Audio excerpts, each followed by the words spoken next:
अफवा पसरवल्या जात आहेत, सोशल मीडियावर खोटं दाखवलं जात आहे, खोटं सांगितलं जात आहे. म्हणून त्याच्यावर विश्वास न ठेवता आपल्या रुटीन प्रमाणे आपण जे लागेल आपल्याला तेवढंच डिझेल घ्या, तेवढंच पेट्रोल घ्या, तेवढंच घ्या. त्यामुळे सगळ्या मुद्द्याचा मी उल्लेख करणार नाही. शहर मुद्द्याचा मी यासाठी उल्लेख केलेला आहे. आपण म्हणतोय शहरांच्या माध्यमातून असेल, पोस्टल रोडच्या माध्यमातून असेल, नवीन आता आपले रस्ते बी मराठवाड्यात तयार होत आहेत आणि सगळीकडे तिथे जा तिथे बघा सगळे सिमेंटचे रस्ते होत आहेत. पूर्वी आपण परदेशात जायचो तेव्हा मला कुंतू पडायचं की गाडी समुद्राच्या खाली कशी चालली. आता आम्ही दररोजच्या घरी जातो, दररोज आमची मेट्रो खालून चालली आहे, नवीन 100-150 फूट खालून चाललेली, 200 फूट खालून चाललेली आहे. हे बघून आता आम्हाला असं वाटतं की आपण किती प्रगती 10 वर्षामध्ये केलेली आहे आणि सगळं 10 वर्षामध्ये झालेलं आहे, 10 वर्षात झालेलं आहे. आणि म्हणून इतके धाडसी निर्णय हे सरकार या ठिकाणी घेत आहे. आता शिवसेनेने राऊतांनी उद्धवजींनी टीका केली, बाबा एवढं कर्ज तुम्ही घेतला तर कर्ज घेतलं त्याचे काय काही उन्हासाठी नाही घेतलं.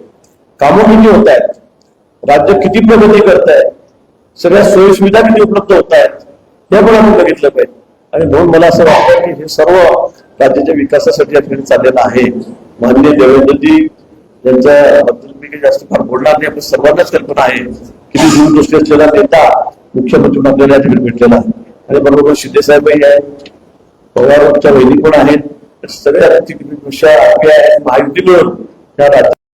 आणि त्यातला सगळ्यात महत्वाचा प्रश्न हा आहे की आपल्याला माहिती आहे की जग बरोबर परिस्थिती काय झालेली. जग भारताच्या दिशेने वाटचाल करते की काय किती वाटायला लागलेलं आहे.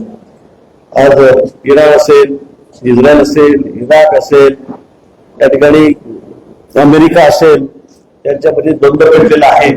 त्यामध्ये थांबायचं नाव घेत नाहीये. आणि म्हणून यामुळे राज्यभरामध्ये देशभरामध्ये जी एक गॅसची टंचाई आपण म्हणून पेट्रोल डिझेलच्या बाबतीमध्ये जे काही चाललेलं आहे ते आपल्या सगळ्या कालपासून आपण बघितलं. नाशिकमध्ये जिल्हाधिकारी होते, कमिशनर होते, महापौर होते, त्या ठिकाणी आम्ही सर्व होतो, नगरसेवक होते, आम्ही सगळ्या आढावा घेतला. पण मी बघितलं की मागच्या महिन्यामध्ये किती मागणी होती पेट्रोल डिझेलची. या पेट्रोल डिझेलच्या मागणीपेक्षा 1.5 पट मागणी फक्त या महिन्यामध्ये पटकन या 4 दिवसामध्ये. मी विचारलं की मागच्या महिन्यामध्ये, मागच्या आठवड्यामध्ये, या दिवसामध्ये किती मागणी होती.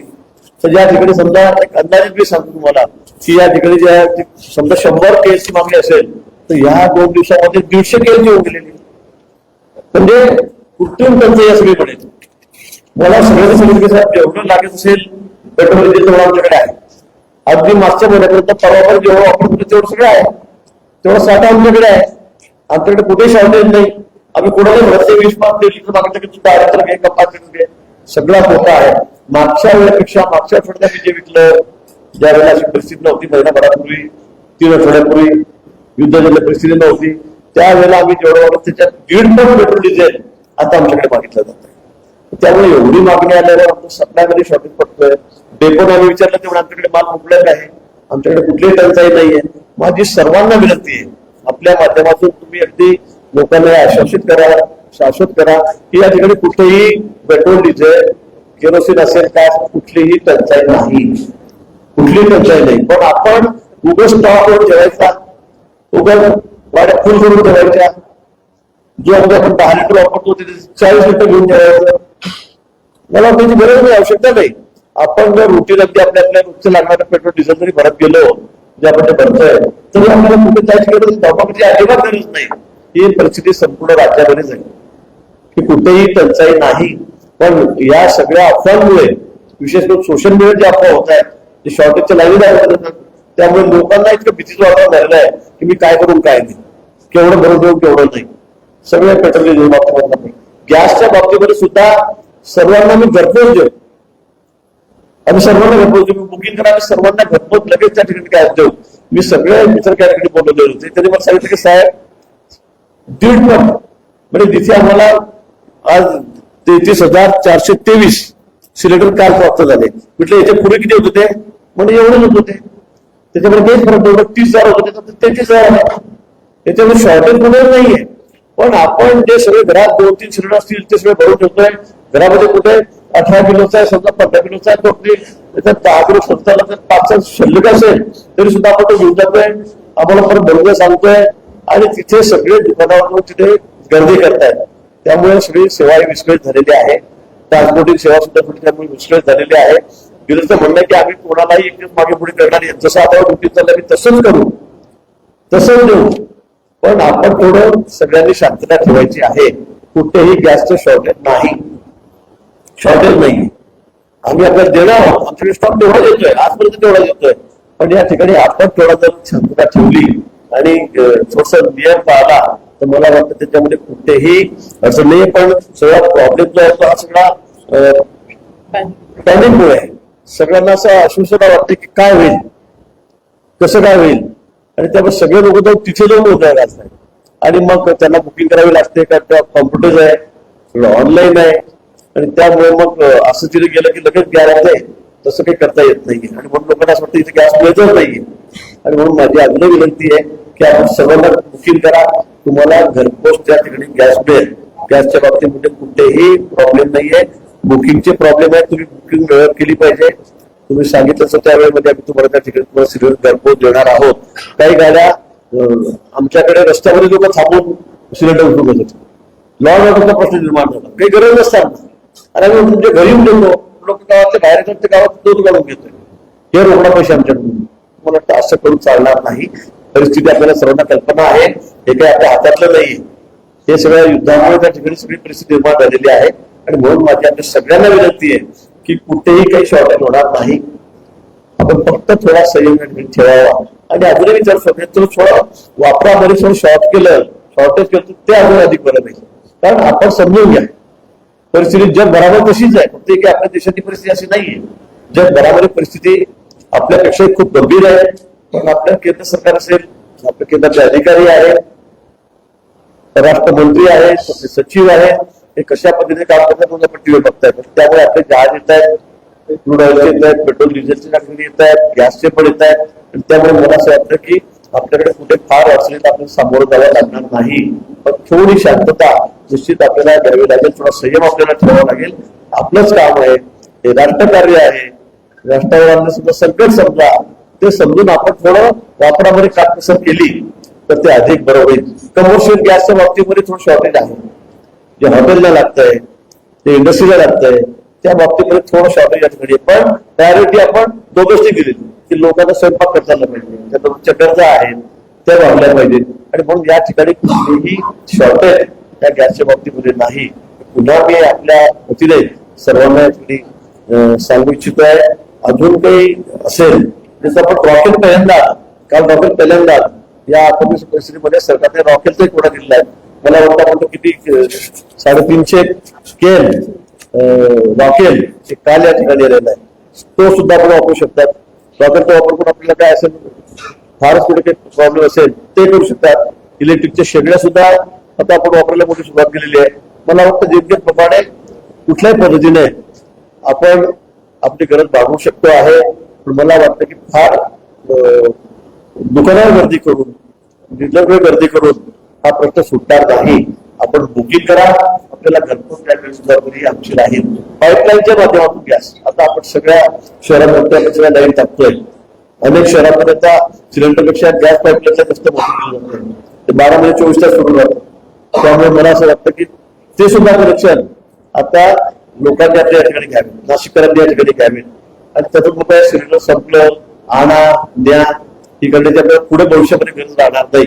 आपण त्याचा उपयोग सगळ्यांनी करावा अशी विनंती मी आपल्याला या ठिकाणी करतो. या ठिकाणी वेटिंग लिस्ट ही एवढी मोठी झालेली आहे की कधी जायचं असेल, दीडपट दुप्पट वेटिंग लिस्ट होत चालते गॅसच्या. तर मला असं वाटतं एवढी पॅनिक व्हायची गरजच नाही. एवढी पॅनिक होण्याची गरजच नाही. आपल्याला सर्वांना गॅस त्या ठिकाणी मिळेल. त्याच्या सरकार त्यासाठी निश्चित कटिबद्ध आहे.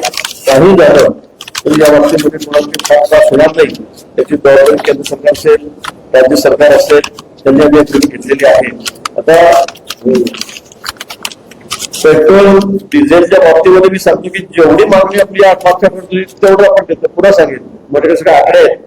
1573 मागणी होती, 1413 काल विक्री झालेली आहे.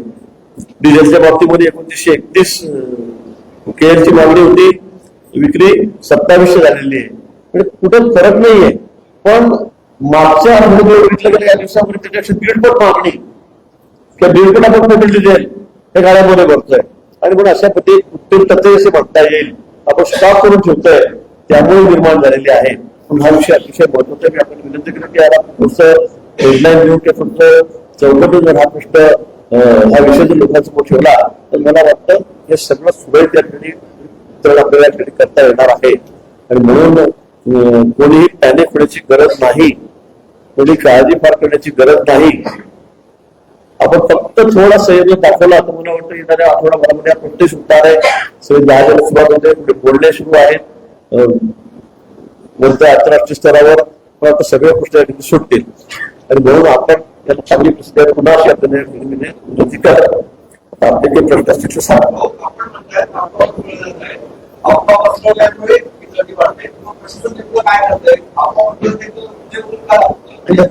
सांगणार तुम्ही सोशल मीडियात तुम्ही एवढे फोटो आता आता मला सांगा परवा शॉर्टेज होतं का पेट्रोल डिझेलचं सुरू झालेलं होतं कुठेच काही नव्हतं. पण कालच मला वाटतं आता मी त्या राष्ट्राचं विचार नव्हतं पण काल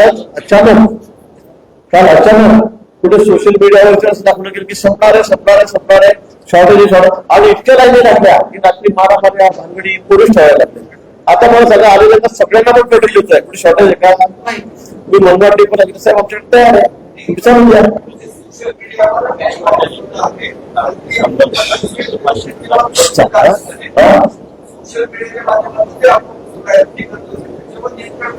निश्चित नाही करायला लागेल ते पोलिसांना आम्ही सूचना दिलेल्या आहेत.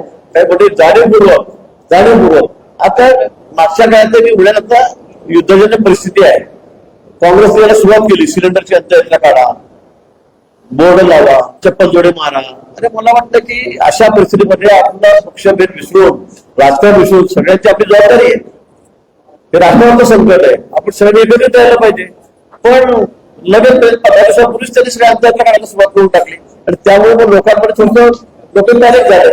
काय करणार, काय होईल, काय नाही होणार आणि तेव्हापासून मग या गोष्टीला सुरुवात झाली. आणि मग आताच्या काळामध्ये इतके लोक त्या ठिकाणी जाऊन गर्दी करतायत. मला वाटतं हे थांबलं पाहिजे. मला वाटतं मागच्या महिन्यामध्ये जेवढं सिलेंडर येत होतं तेवढं आहेत ना. आता तुम्ही मागच्या महिन्यामध्ये जर आम्ही 10,000 सिलेंडर होतो आता तुम्ही म्हणाला आम्हाला 15,000 आज द्या. त्यामुळे मग ही अडचण आलेली.